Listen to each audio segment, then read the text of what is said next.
my goal was to replace all of the fake flavoring with authentic, real cannabis-derived terpenes because A, it tasted better, B, it represented the plant, and C, most importantly, the effects and longevity of the effects were actually real.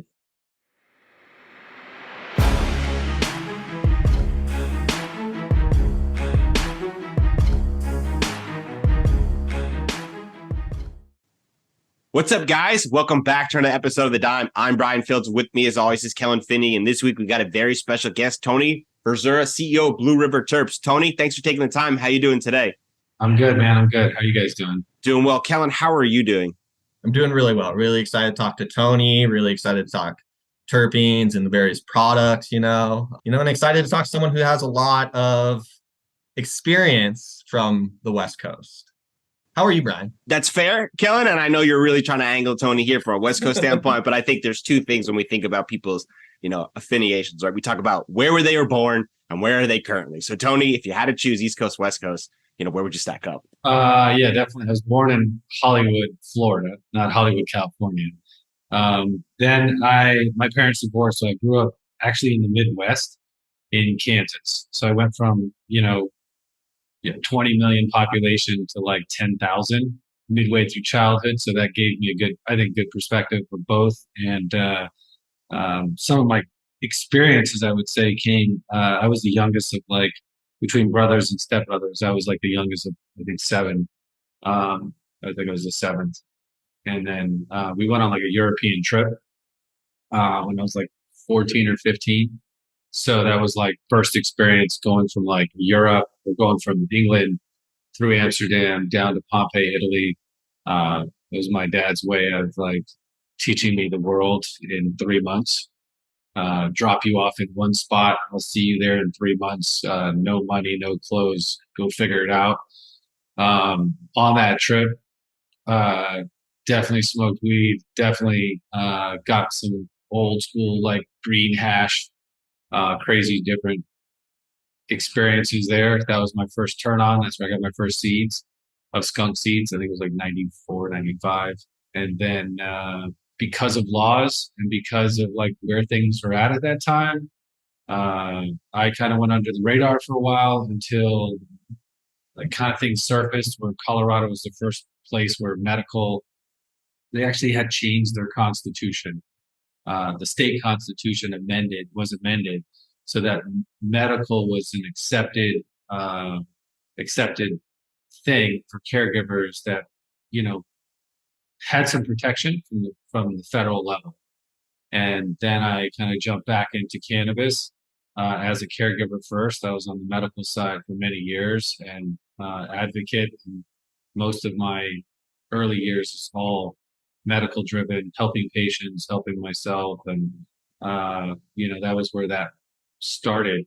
Then I ended up in California because they went rec in Colorado, believe it or not. So I was like, well, I'm done. I'm not sticking around for some recreational sellout. Then I went to California because it was all medical. And then at medical, they also changed it to adult use. And it seemed like everywhere I went, I couldn't quite establish those programs always ruin the medical programs. They never had like a program where it's like there was a duality that existed in which fundamental business models helped both sectors, because I do think it's really important to have both. And that's where after meeting like my wife and everything, she's East Coast and I was on the West Coast. When you start studying policy and you start studying like areas of the country where that portion is still respected, I felt like Massachusetts, the state itself, had a good duality. There's a strong medical program, and maybe even at some point the medical is even higher than the adult use side. So kind of been all over the place. Got our, also do some products in Florida. So definitely East and West Coast. What do you think the biggest challenge is for those markets to balance the duality of the medical and the recreational in order to get it to where you believe? So I think, unfortunately, I don't think that you should have I don't believe a state should have a limit. So there's what's called limited licenses. and unlimited licenses. So that's how I kind of break these two. Like when I look at a state, I'm like, who's unlimited and what's limited? Unlimited would be you have the ability to grow unlimited cannabis, canopies. You have the ability to own unlimited amount of dispensaries. And there's an unlimited amount of licenses that are issued. So a lot of these states, they basically build their programs based on popularity. So they're going to look at a population and say, okay, the average population, 7% is cannabis users on average. City of Boston, as an example, 14%. See why I like it?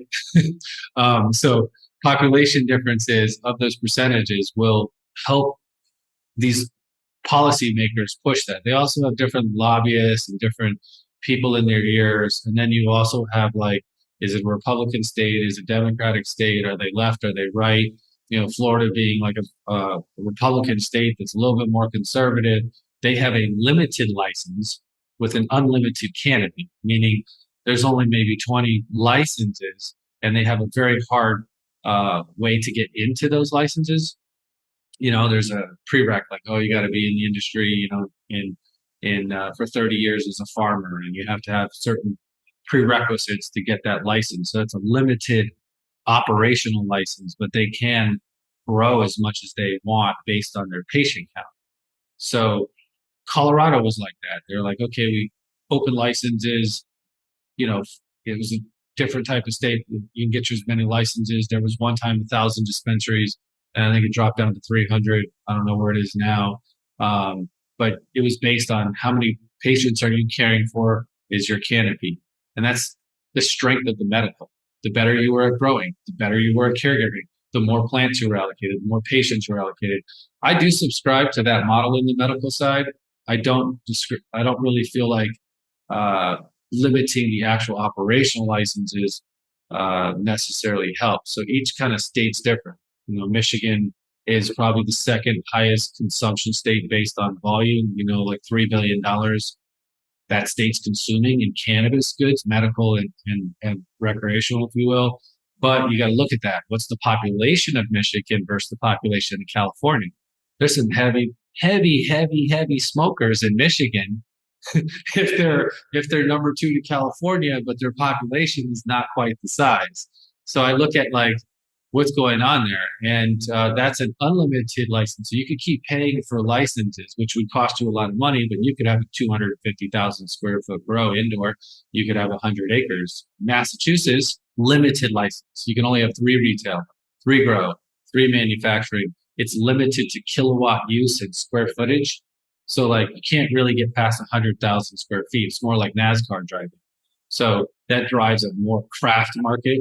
Maybe in the beginning when I was first here in 2019 and Massachusetts had a bad rap of having probably the worst weed in the country. I do see that changing because what happens is everyone has to they only have so much they can work with. So you end up really honing in the craft. I see that happening right now where people have to push the craft to be able to sustain, and the MSOs and the non-craft aren't going to survive in a market like this. And so you have also caregiver models. So that's the commercial model. It's like we've got the adult use, we've got a medical, the way the policies are written with the licenses, canopies, and then you have caregivers. So the caregiver model, Colorado, Massachusetts, Maine, Michigan, Florida, all different. They don't allow people to grow their own in certain states. I don't subscribe to that. Like I think as an individual, give somebody the right to grow their plants. If they're not commercializing that and they are at home and they say, oh, I've got my 12 plants, that's not commercial growing. As everyone knows, growing cannabis is very, very difficult. And if you're growing cannabis specifically for making hash, even more difficult. That's a true homebrew craft model that I think has to exist because you have a lot of different statuses of people, what they can afford, where they're at in life, and sometimes having the individual that grows at home, that makes a topical, that makes a tincture, that makes something that someone that you trust. A lot of times those people are not trying to make any money. They're literally just doing it for the craft. They make a really good product, sometimes, in my opinion, much better than a dispensary or even a medical market. Maybe it doesn't have the high testing, but you're being able to get a craft product from a single source grower that if you get to know them, you're going to know right away. A lot of these people are pretty open. Sometimes they start with their grow. They're like, hey, check it out on the phone. This is my, I'm living soil. I'm all organic. I think when you get down to the micro level of the individual caregiver, they have to be that way. They have to be a living soil grower. They have to do something different. And those are the most passionate people. They're not really trying to make money. They're trying to help people. And I think that model has to exist because you've got breeding, you have genetics, you have different people that are going to come up with innovative things on a lot of different levels. And if you don't let them flourish in the market, and I'm not saying flourish to the point where there's a giant black market, but you got to let them flourish. And I think Massachusetts does a good job with those 3 tiers. All 3 of those are checked. California is a little bit Wild West. The caregiver model, there's so many people living there. We all know it's the biggest black market. West Coast is the biggest black. It's been that way forever. Everything gets shipped to the East. It's always been that way. It's never going to change until these policies get to a point where the feds say, you know what, fuck it, let interstate commerce happen. Because you will never get, just like oranges in Florida and oranges in California, you will never get sun-grown California cannabis, in Massachusetts. The sun-grown Massachusetts weed is not like the California, and it's just because of a lot of things that I'm sure we'll dive into today, but there's reasons for it. Just like there is lavender grows in the Northwest, it doesn't grow out in the Midwest. Wheat grows in Kansas. It doesn't grow in, Michigan. So that's my kind of 2 cents on like the, what's happening in those like sectors, So from a regulatory perspective, the regulations and how each state are set up from a market standpoint are going to kind of dictate what brands have a chance of success in that market, correct? And so what strategically have you done with Blue River? And kind of, if you could just give our audience a little background about your brand and some of the products that you guys focus on and how that has dictated strategically where you've decided to focus your guys' resources and your time based on all these like market factors and regulatory influences. For sure. Yeah. So I started like 90s and I was a grower first. I was a caregiver first, probably why I have that biased opinion to let people grow for themselves. But I was always fascinated with the plant and trying to find things. And when I was in Colorado, we were vertical, we were medical. And like I said, I kind of transitioned out. And there was a moment in time where I was kind of challenged on another show to try to isolate the cannabis terpenes. And so like that, I like the essential oils of cannabis is like, oh, wow, yeah, we haven't really explored that. And that was like the first step in where Blue River got its first step. So it's kind of like I was always kind of producing and making products and helping other brands. There's a lot of other brands that I helped along the way. I was always kind of in the background.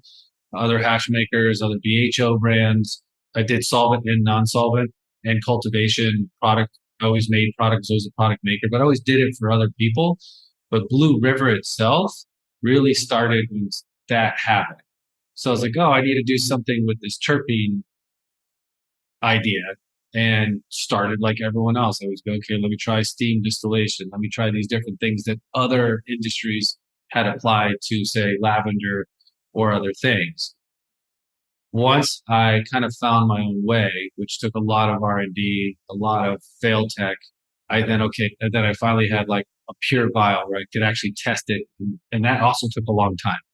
Like labs had to start testing for terpenes. And when I hit 98% terpenes in these vials, then I was like, okay, I've scientifically gotten to that. I've gotten rid of the hydrosols. I've gotten all these other things. I got the pure essence of the flower in a vial. And my goal was to help people that there was a big distillate market, big solvent market, that everybody was using fake flavoring. They still do today. And my goal was to replace all of the fake flavoring with authentic, real cannabis-derived terpenes because A, it tasted better, B, it represented the plant, and C, most importantly, the effects and longevity of the effects were actually real. Instead of just getting the THC from the distillate and the fake flavoring, that's one buzz. The modulation of how that THC is entering the body and the mind is through the modulation of those terpenes. So that was like the very first start of Blue River, and where conceptually, like, I was going with the company. I was going down this terpene journey, if you will. I helped popularize the word terps. I was always using the word terpenoids. And then it was like, we got to terpenes. And then when I got to California, it was like, they're terps. And then it was like, terps. When I was in Amsterdam, spreading terps around, Soma would called me like Tony Terpene or Terp Tony or something. And that's like kind of the first start of the whole terp popularization. Most scientists and people cringed at that word. I was like, yeah, all right, we'll go with this terp thing. Musicians, different people started pulling that. And then I realized that, like, that's where I kind of found my identity. And I think the brand identity was in its early stage, right? We were like, okay, what is Blue River? What does it represent? It represents authenticity of the plant, and it represents the quality of that experience. I want to keep it real, and I want to make sure that people, when they try Blue River products, they're like, okay, that's authentic to the plant, whatever the product may be.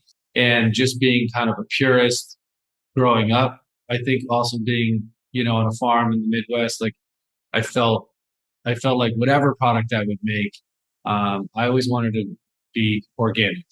So if it was a topical, if it was a sublingual, if it was whatever I was making, I realized early on right there is like, I'm done with the bullshit. I'm done with the hot dog water. This is what I want it to be. This is what I want people to remember me and the brand. And that brand identity started there. It's like authenticity, represent the plant. And it really, from there, I think California, quite honestly, a lot of support there, did a lot of high-end, small batches. And I started to create like another path. I started making extracts. It's like, okay, if I take terpenes and put it with full melt, what happens? Terpenes into rosin, what happens? So it's like anything else. We take it from a level 10 to a level 15, in my mind then, which is we're modulating, we're getting a lot higher than I was before to keep it basic. And so getting a rosin, let's say, mimosa rosin with the mimosa terp at that time, mimosa hash, that was my first like Blue River Awards was 2014. I was mixing terpenes with full melt, mixing terpenes with rosin. I was even putting terpenes in BHO live resin. Highly controversial. Won some awards with High Times. People started hating on it immediately. Why were they hating on it? So they're hating on it because in today, and it's funny because there's not a lot of like anything that we do with we call add back or reintroduction of terpenes. Most people that are hash makers or most people that are making products, they didn't want you to reintroduce something, right? And so like terpenes on full melt, like 6-star hash was just like sacrificial. It's like, what are we even doing? Even the hash makers I was with, even making rosin then from 6-star was just you're absolutely fucking bonkers. How dare you turn this 6-star into rosin with a hair iron and that whole, because that happened too. We went through that whole phase. So I was helping popularize different techniques because I felt we weren't there yet. We weren't able to we didn't learn everything we could about this. There's a whole new thing going on. Like, okay, what does terpenes do with this, and this? Can I make terpenes water soluble? Can I turn terpenes into powder? Can I use like everything that we think about flavoring and all the different products that are in the grocery store? There was a new world. And I realized that the genetics in the cannabis world also could help us. Like when someone said, oh, I'm going to breed these two things together. That's where my head was at. Where their head's at is, hey, you're reintroducing something that's not a single source process. My argument back would be like, we both start with the same pound. We end up differently here. There's no reintroduction of what wasn't already in the plant. So that's where my mentality has always been. It's like, how do we get here? So I bypassed hash and rosin at one point and started making like deconstructed solventless extracts, mechanical extracts, basically saying, hey, if I can isolate cannabinoids and terpenes mechanically without solvents, then why don't I just design my own shit? Because I was already a formulator and product maker, and I'm already thinking that way. So that was very highly controversial. I skipped a bunch of stuff, and people were like, well, show me the hash, show me the rosin. I feel like that probably hurt us, but helped us in some capacity, because people like came out with something that was like Flan, or came out with jelly, or I come out with Chiron, or I come out with interesting different names, which honestly only came because Instagram shadow banned us and blacklisted anything that related to cannabis. So I had to come up with a name that wouldn't get blacklisted. That's kind of like, yeah, the texture was there. It's a favorite dessert. Like, I'm high, I'm eating flan. I'm like, yeah, I can make this. But ultimately it was like, I got kicked off Instagram 6 times, you know? So it was like getting pretty old. And so I was like, oh, being super stoned, eating a dessert one day, I'm like, there is a flan. And at that, we were talking about it is my favorite. And that is honestly we met back in 2018 and I got to try your banana flan and I'd never seen anything like it. And I was like, what is this? So like, how do you balance creating new products that are like completely game changers like that with maintaining like the market share of the product that you've already created? Is there like some sort of like balancing of resources there? Like, how does that work? I mean, to be honest with you, I was just like a mad man in a lab when you met me in Oakland. It was like before my wife that I think helped. But I was just getting high, creating, pushing the limits. I think it needed to get done. And I was like free. I had my own space, I had my own ability, and I had my own time. I had nothing else going on in life. Didn't have a family, didn't have, anything except time. Yeah, so boundaries are being pushed, and I think that like that the flan and the jellies and all these different things that I was doing was coming from the side, because what I was doing was I was furnishing cannabis-derived terpenes for a lot of these other companies. It's kind of paying the bills that way. There was like lift tickets, there was like Gold Drop, there was Lemon Tree, there was a bunch of brands that were like that desire to have authentic cannabis terpenes. It's expensive because it's the cost of flower. The process itself, learned how to scale it up. But I was more interested in like kind of designer dabs and like, where is this going? I can tell you there was a lot of learning curve and a lot of people supported, and I'm super appreciative of it. Is that like when you take something that's 20 grams in a jar and you put it into like a half gram or a full gram, it changes. It's just nothing we can do about it. And the jar and the device at that time, 2017, like we've had to like evolve as an industry so that the extracts and what we're doing has complementary technology. So even this year, we switched all of our jars to Myron Infinity jars. They have a 28 patent tech. They're black, they're violet glass. They're the most expensive, but the research we proved for like head loss and evaporation is like, you're a consumer. You want to get a gram. You want the gram to be perfect. You want it to be perfect on the shelf while you're dabbing it. You don't want it to change. A lot of the challenges that I faced was when you get this trichome head and you peel away the skin, and now you have the terpenes, flavonoids, and cannabinoids, and you take flavonoids out, you take lipids out, you take waxes out, and you get 100% purity of cannabinoids and terps. What's holding it together, right? And that became, it almost kind of like it becomes a part of the environment. So you have hydrophilic reactions, things that are absorbing water, pushing water away. Your whole world changes versus just hash. It ages, it goes from white to blonde to brown. There's a process to things because there's some fat, if you will, in there. And so a lot of challenges with that. And those challenges pushed me. So the consumers and the people giving me the feedback saying, hey man, your shit dried up on me. All right, let's get you another one. But it wasn't just that. It was like, we once had jars that had magnetic seals, that had like the foil magnetic seals. Those never lost anything. But, subject to Chinese suppliers that say one day, that's not happening. We can't get them into the country, or you got to order 50,000 at a time. All these little changes between the jars or devices or technologies that came along. I had to adapt and try to make the oil or make the extract have a shelf stability, which in that process teaches you how to commercialize or how to scale something up. And you realize this is a scalable product. This isn't a scalable product. Like the Flan that we're going to create in 2024, not a scalable product. So therefore, I'm not going to offer it anywhere else in the world except in our Cambridge and Somerville spots, because I'm going to do a dual layer 2-gram unit that has all of the years of experience in tech into this perfect 2-gram unit. It's not about the money. It's about the flex and what could be done as a super concentrate in the world of solvents.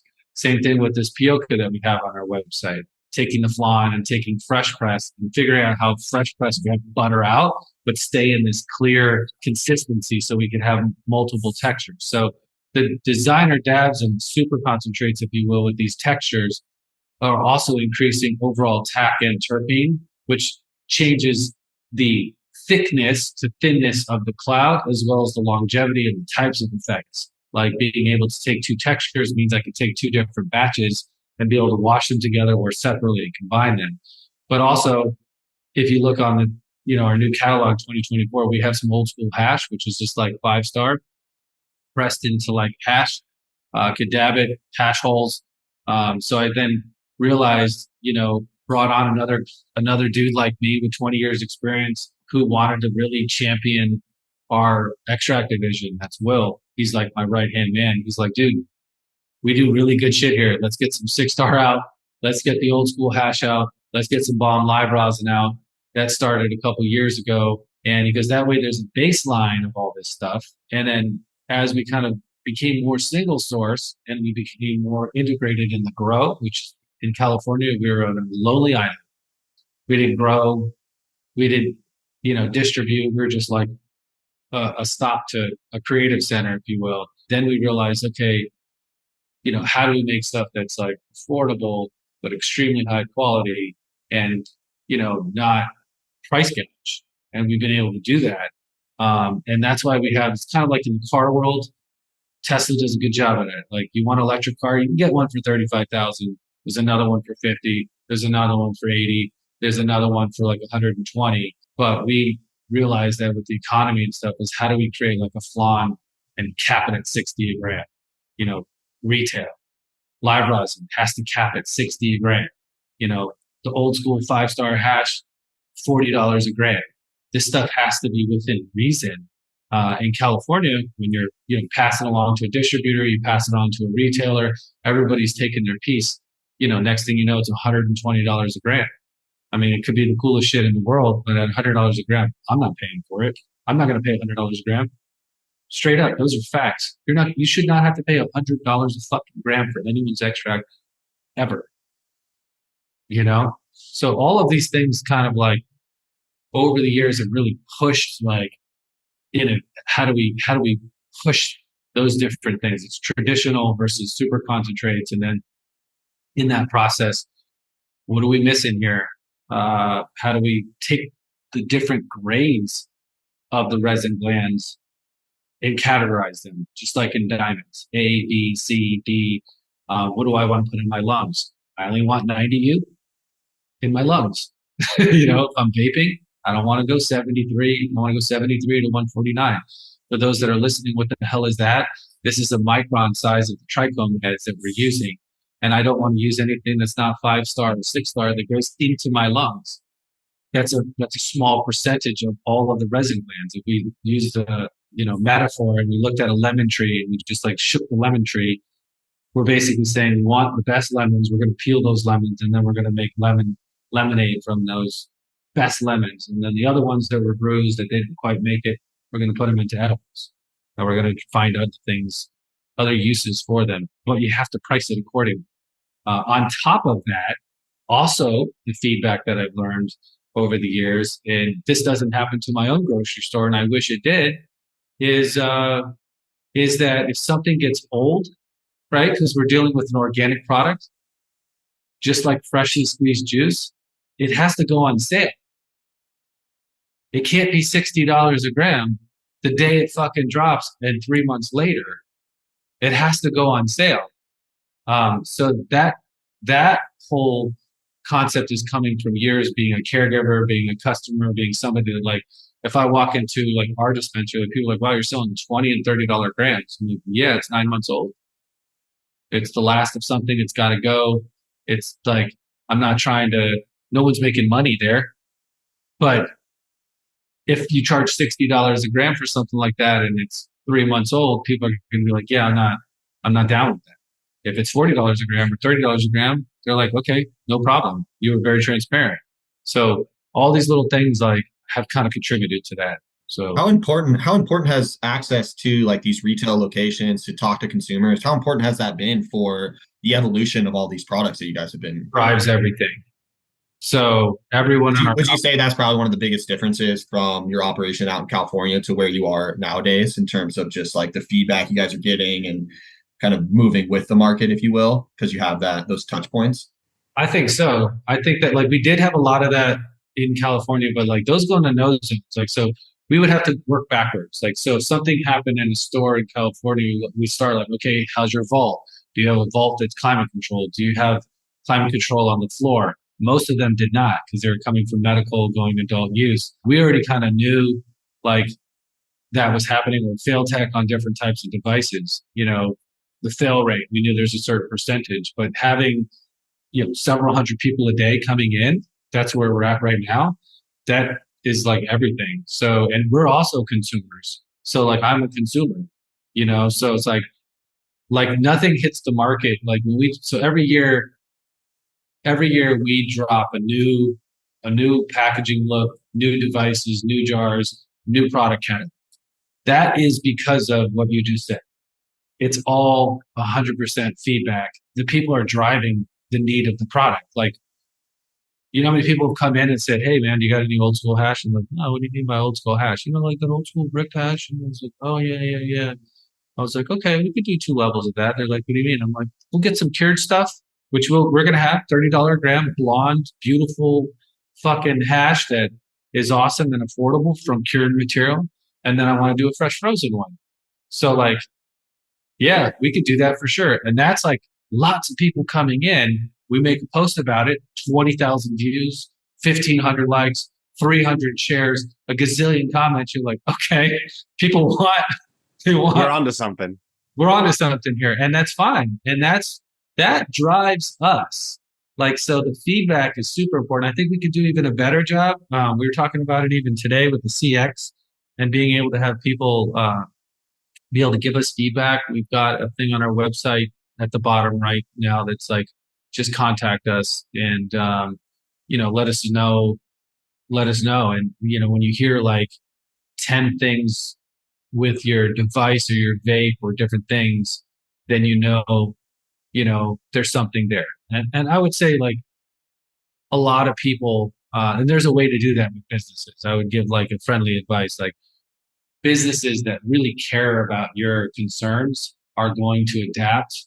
If you put them on blast immediately, like on social platforms, or just start blasting them, oh, your product sucks, or I've seen this in other brands and other, just like blasting them, you're not really giving them good feedback. Like DM them, tell them, hey man, I score female, hey, whatever it is.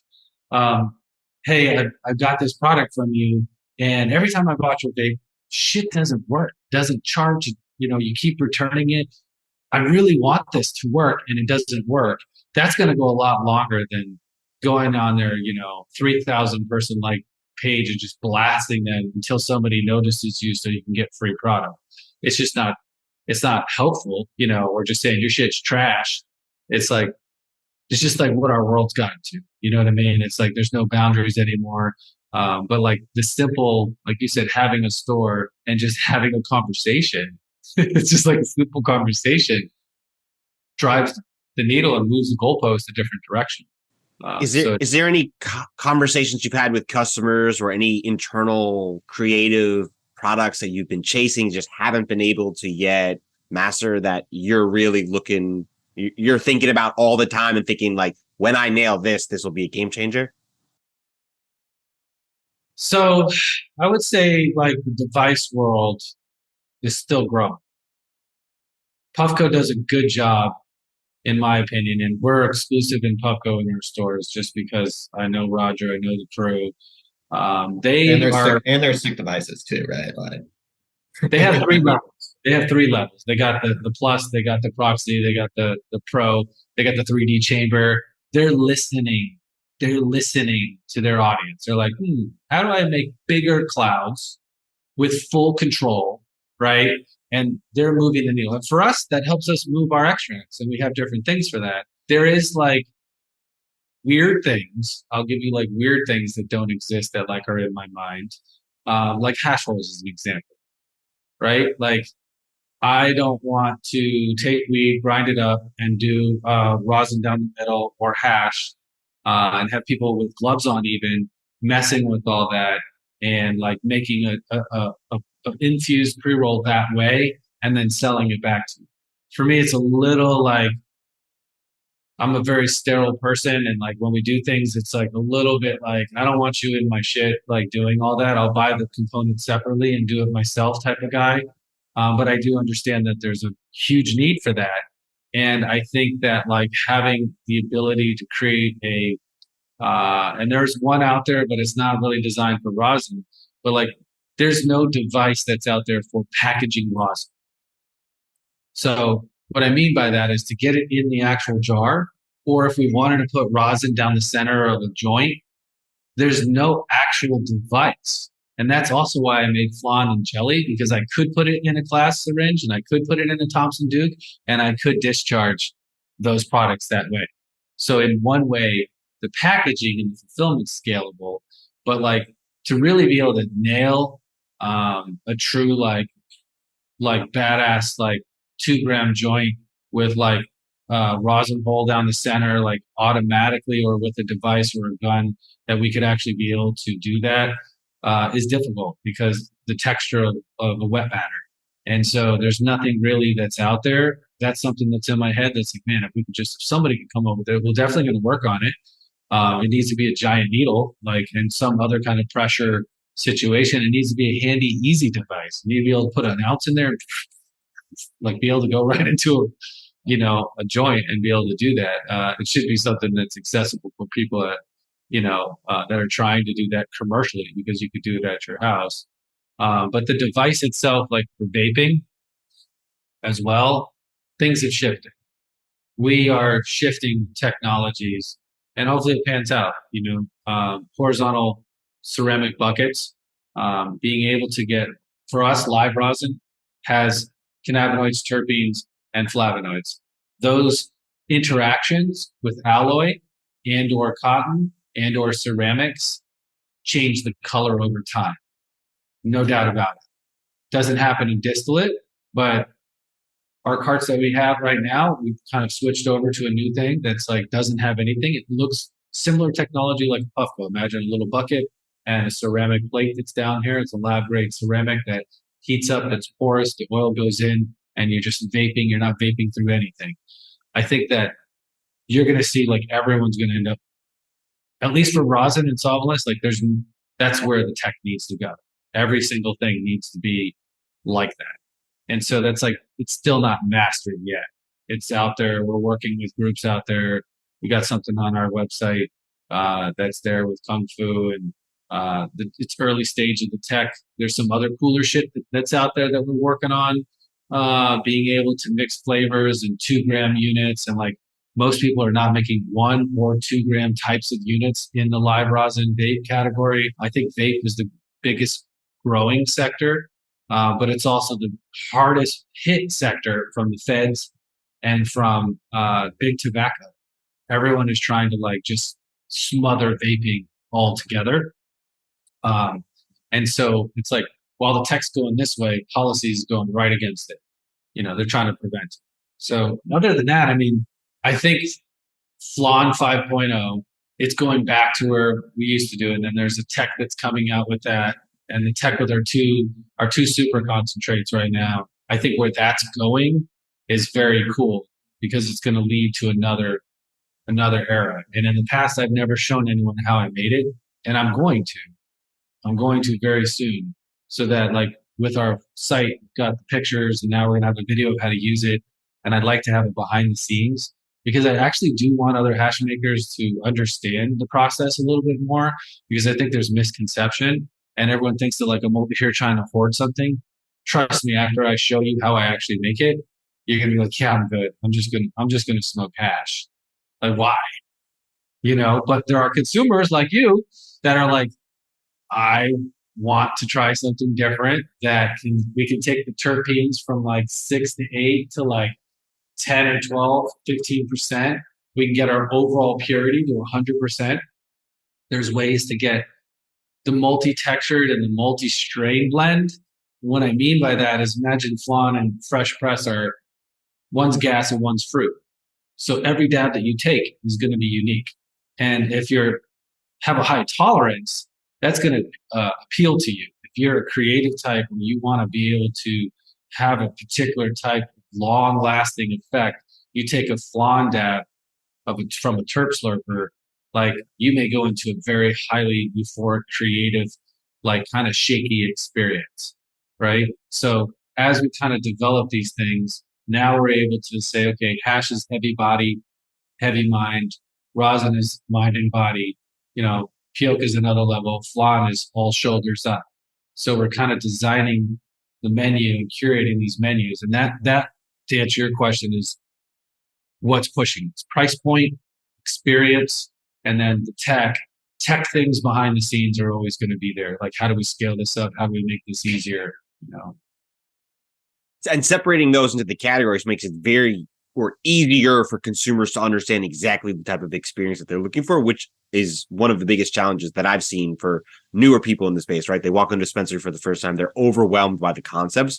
But I want to stick with the terpenes specifically because cannabis-derived terpenes is obviously your staple, but there are other options out there. And I just want to help consumers out there to be able to identify the differences when they do select the product. If they are looking for cannabis-derived terpenes, how would they know which one is which? Yeah, so we actually only have one product that we reintroduced cannabis-derived terpenes back into now, after all that said and done, and it's the Flan. And so there's a reason for it, but I'll answer your question because I try to keep everything without reintroduction. Even our vape doesn't have it. We used to do jellies and we used to do it, but it's not. So just when we say reintroduction, they still have terpenes, but those terpenes are present from what was in the plant material. Yeah, let's talk about it. That's where I was going towards. So yeah. So we have flower, we have trichome heads. There's 3 different types of trichome heads, and then there's actually oils at the very, very microscopic surface of the plant. So let's just, for layman's term, let's say the flower has a group of terpenes, and inside the trichome head itself, the resin glands, that has a terpene. If they're alive versus cured, you're going to have a monoterpene versus a sesquiterpene. There's 2 different types of terpene groups, right? And so, like, when you think of the skunk and it sprays you, the thistles, like, these are like really nasty things, but that is present in cannabis. Cannabis has like over 100 different types of terpenes. And so when we look at the lineage of the plant and the species, we say, okay, lavender is linalool, right? Well, linalool is found in cannabis. Oranges is D-limonene. Limonene is found in cannabis. Terpenoline is found in pines, woods, oils, right? So what's interesting is cannabis also has these. So if you look at cannabis, this is a full spectrum DNA of all these different types of terpenes. So this is really important to understand that the availability of cannabis-derived terpenes from the flower itself is in the 150, right? We talk about 5 or 8 dominant groups, but keep in mind that every region of the world that cannabis is growing outdoor is going to produce a dominant terpene profile of those 8, based on genetics, based on sun, and elevation. So plants that are grown 1,500, 3,000, or 500 feet, and plants that are grown on East Coast, West Coast, Medellin versus Morocco are going to produce different types of nuances. And that's why you see 2 different types of oranges. That's why we see different types of grapes. It has to do with how the planet and sun and microclimates work. So genetics sometimes feed into that. And so there's little nuances that can't be replicated. And that's why I said to you earlier, California versus, East versus West Coast outdoor is going to be a lot different based on those conditions. That being said, the terpenes themselves are going to be processed differently. So if you see natural flavor, the word natural flavor in a consumer, or you see something from a brand, the wording is always very vague. It's going to be like, and I'm just going to use this one as an example, pumpkin spice. There's no pumpkin spice cannabis flavor. It doesn't come from cannabis. It's a flavor called pumpkin spice. They have those terpenes, maybe organic, from steam, whatever, right? It doesn't matter. It's not from cannabis. So your two categories is cannabis-derived and non-cannabis derived. Policymakers don't like non-cannabis derived because those chemicals and compounds, when combusted and or vaporized with, say, THC distillate or high concentrated oils, with or without, let's say, a cut, because we went through this for years, like when they're taking vitamin E or they're cutting the THC oil with a cutter, and it could be a terpene-based cut with a non-flavored, non-cannabis terpene. That to me, when I said hot dog water to you earlier, that's hot dog water. That's like Kool-Aid in the packs versus whole food, fresh pressed mechanical juice, right? This is somebody trying to mimic a flavor. You're not going to get the effect. You're going to only have one dynamic. You only have THC, active THC from the distillate. They are very creative out there in how they market them. They're not going to tell you this is a distillate pen. They're going to say natural flavors, or they're going to come up with some line that doesn't use words that like jive with cannabis. And I will be straight up. Lots of people come into our dispensary looking for that. And I have a hard line in the sand, and I say, sorry, we don't even stock it. We don't stock CO2, we don't stock butane, we don't stock ethanol, we don't stock solvent-based, and we don't stock non-derived cannabis terpene types of products. The state here makes you put cannabis-derived or non-cannabis derived, and we're going to talk about cannabis-derived in a second, but the non-cannabis derived, to me, is a health risk. It's like e-juice, e-vaping. We have no idea what's going on there. It's an unregulated compound, chemicals that's being put into your product. Yeah, the whole product's being tested, but for a consumer, there's really like these categories, and that's like our natty light. That's like our bottom of the barrel, entry level. And there are lots of people that want that because they live in a compound or apartment building that they don't want anyone to smell them. That's the biggest reason they tell us. So I was like, why do you smoke that? Why do you want a plastic vape with fake terps with distillate? And the answer is always, it's cheap, it gets me high, and no one knows I'm getting high. Fair enough. There is a fucking market there, for sure. We don't cater to that market. But you need to be open about it. And I think if dispensaries are open about it and people are open about it, there's that guy that's going to be like, hey, that's what I want. No problem. We just don't have it here. Or we do. And there are places that just kill it. That's all they do. The second level is cannabis-derived terpenes, which are coming from, let's say, CO2.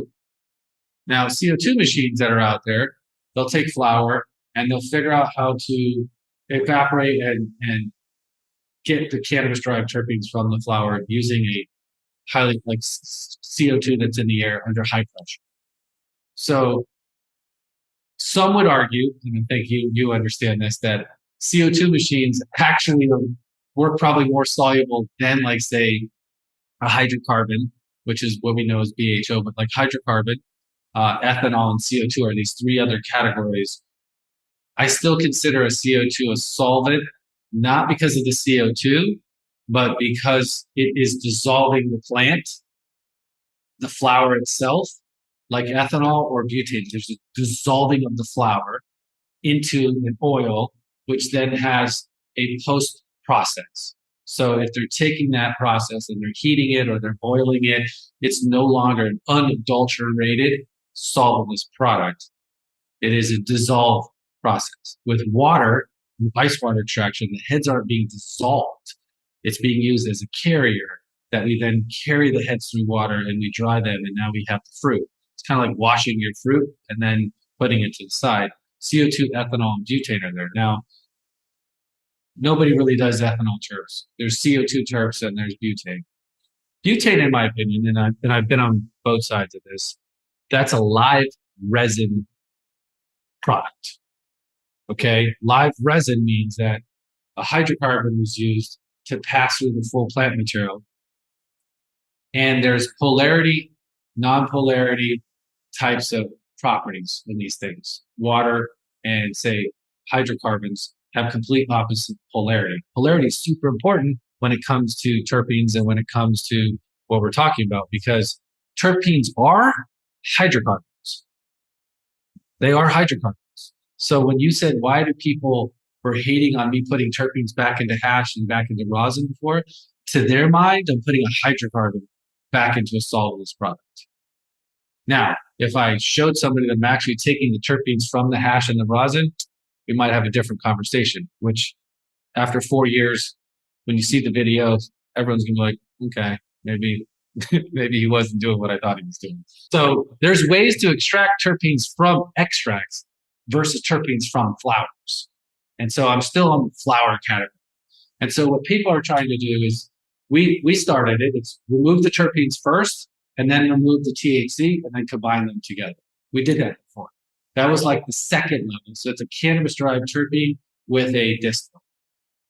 So you've got distillate fig terps, you've got cannabis-derived terpenes and distillate, which can come from CO2 or can come from the method that we were doing before. And then there's hydrocarbon, which is going to capture the terpenes with all of the flavonoids. Hydrocarbon is actually the true full spectrum. Like if you do it right and you do full recovery, which means you don't have any of the butane and the hydrocarbon left behind, I will give respect due to those that know what they're doing. You're one of them, from what I understand, that's on the show. Full recovery hydrocarbon can get a high terpene fraction, can get high terpenes, high cannabinoids, and make an unbelievably flavorful product in one single pass. So I put fake terps and distillate here, cannabis-derived terpenes from CO2 with distillate here. I put live resin here, and then a unadulterated live rosin, which would be removing the heads from the flower material and then making that into an extract through a mechanical without any reintroductions. So your consumer, it's super fucking complicated because everyone markets this pyramid thing completely different, to the point where I have friends that buy our products that will show me a BHO product and be like, hey, try out this live rosin. And I'm like, oh yeah, no, that's a live resin. And they're like, what do you mean? I'm like, and they're hanging out with me all the time. I'm like, oh my God. I was like, I got super extensive blogs. If you go on our page, there's like crazy long blogs describing this. None of that matters because that product didn't actually say live resin on the product. So even the live resin makers aren't putting the word live resin on it because they're afraid that it might deter people. The point of all this is that as consumers get educated, and as I'm explaining this to you, I'm going to explain it to you like you kind of gave me an example. If you came to me and said, hey, I want freshly squeezed orange juice, and I took the oranges and I made you orange juice and I handed it to you, you're like, great, $8. Thank you. It's fucking phenomenal, right from your farm. If I said to you, I took those oranges right in front of you, I put them into a fucking container, I said, hold on a second. I turned on a gas and I ran it through your fruit. And I said, don't worry. Everything's under control. I'm going to fully recover that gas and out comes your orange juice. Testing wise, there's no chemicals in this, right? You're a consumer. You're going to look at two glasses. I just saw this dude press oranges and I just saw this over here. They look exactly the same. They test exactly the same. But you as a consumer, when you find out what's going on, you may not want to drink the other one. And that's what's happening. And so there's a huge spike in, let's say, solventless vape. It's the fastest growing sector in the cannabis market because it's the fastest educational market. because as consumers are picking up packaging and price point is going to dictate. So you're going to pick up the vape for like $10, $12 per gram. That's ding, ding, ding, number one. Like that should be alarm bells going off that like nothing's $12. Like unless something's like you're going out of business or you're trying to get rid of something. But generally like the price point also in our industry has kind of helped dictate that. Live resin's always going to be like $40 per gram. Live rosin is going to be like $40 for half a gram. It's always going to be more expensive. I think that is the biggest barrier there is the price point. But that's what we work on every single day. How do we bring that price point down so that we can mainstream? That's basically what Blue River is doing. How do we mainstream solventless to the masses with the most affordable access possible? Because if it's not affordable, all that shit I just said ain't gonna matter. Somebody's gonna be like, I don't give a fuck. If it tastes good and it's the right price and I get high, I'm good. All right, let's do prediction time. Tony, do you see a world where a consumer can select individual terpenes and or cannabinoids to blend for a personalized product experience? Why or why not? There are some things that are out there, technology that's out there that already exists that I know about, and people are pushing products like that.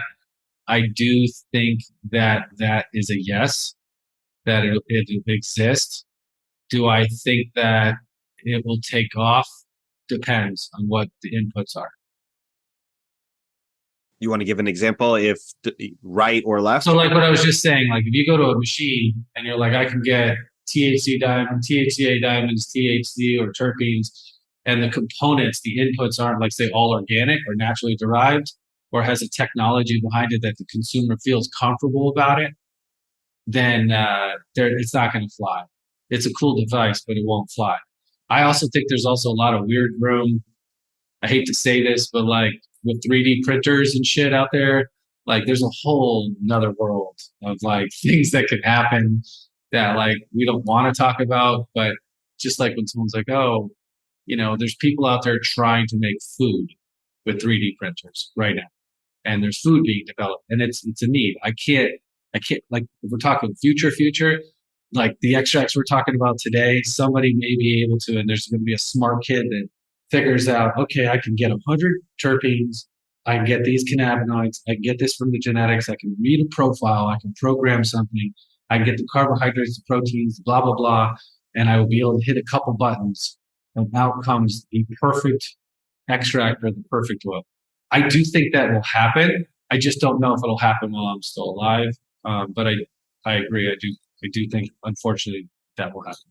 You just found Kellen's next project to work on. If you want to work on it together so we can make sure that it's an authentic experience, I'm down. Yeah, we will. And we're going to take it. We'll make it so that the printer cartridge is actually just raw atoms, right? So there's no like different terpene cartridges. It's just a cartridge of like raw hydrogen. And we're going to we'll make all the different atoms, the carbon, and then we'll put them into molecules. We'll do all of that stuff just from the grounds. You know what I mean? Yeah, I think that, like I said, I kind of know about your background. I don't think that that's crazy.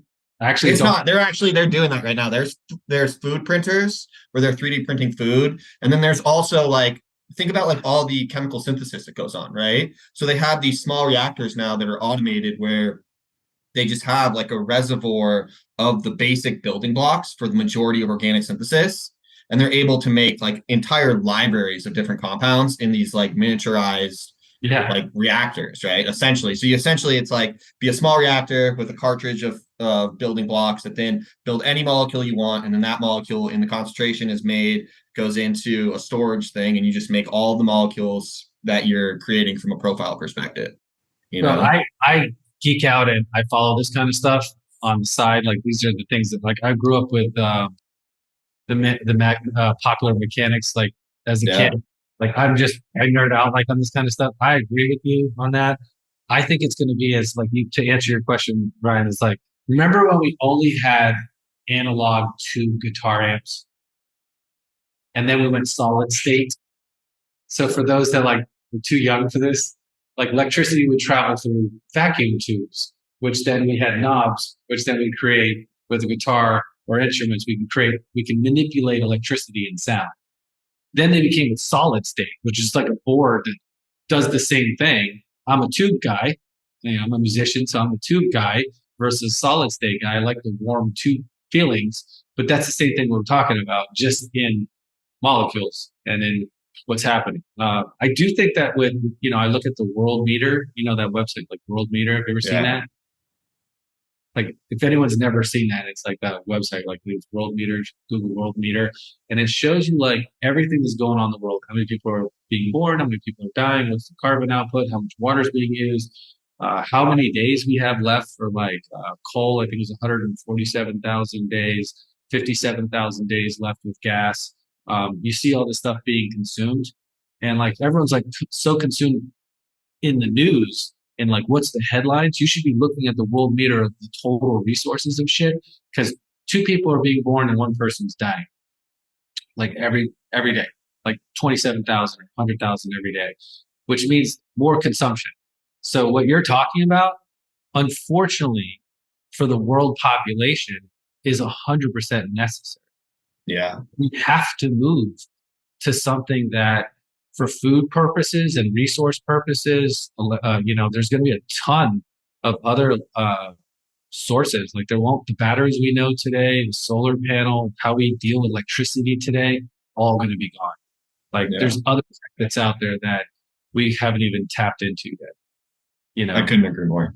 And from a cannabis perspective, I think a product that would be successful would be kind of like not individual terpenes, but kind of going into like your realm. It'd be more of like I don't know if you remember those like fun stick things where you had like a little stick and like 4 different sugar flavors, and you'd like lick the stick and like jam it into different sugar flavors. If you had like something like that where it was like 4 different strains of cannabis and like some dabbing material, I bet you could get a product like that to be successful. It's funny that you say that. We were talking about that in our 2024 catalog. I was like, man, I want to do a fun dip. Like we're just like, that's what it's called, fun dip. The fun dip, and I was like, I think it's too early. It's like people are going to just because you got to be careful with kids and stuff. But no, I agree. Right. I agree. I think that that. I think there's things for like our parties. Like we've got these like kind of private parties. We're going to start throwing these sessions. There'll be cool things at individual private parties that I think will evolve. And I think that scene, we haven't had consumption yet, where someone's like, hey, you can have a consumption lounge. You can have a legal license. When we get to that, a lot of cool stuff like what you're talking about and with this machine is going to happen. I did like cotton candy, terpene cotton candy, rosin popcorn, different things. When I did the terp cotton candy, very hard to make, but, everyone that got that was like, dude, what is going on here? And what didn't get you high? So it was like just a cannabis experience. But yeah. What do you think, Brian? I mean, it's hard to really follow up those, but I mean, all I could envision was like a soda machine and the ability to have like the individual selections there, which is just exciting. But I think the important part is that like someone like yourself, Tony, is pushing the boundaries and doesn't let the masses dictate kind of the product categories that you think are necessary to sell. And I appreciate that from your approach. So, Tony, for our listeners, they want to get in touch. They want to learn more about Blue River. Where can they find you? BlueRiverTerps.com. Cool. We'll link it up in the show notes. Thanks for taking the time. This was fun.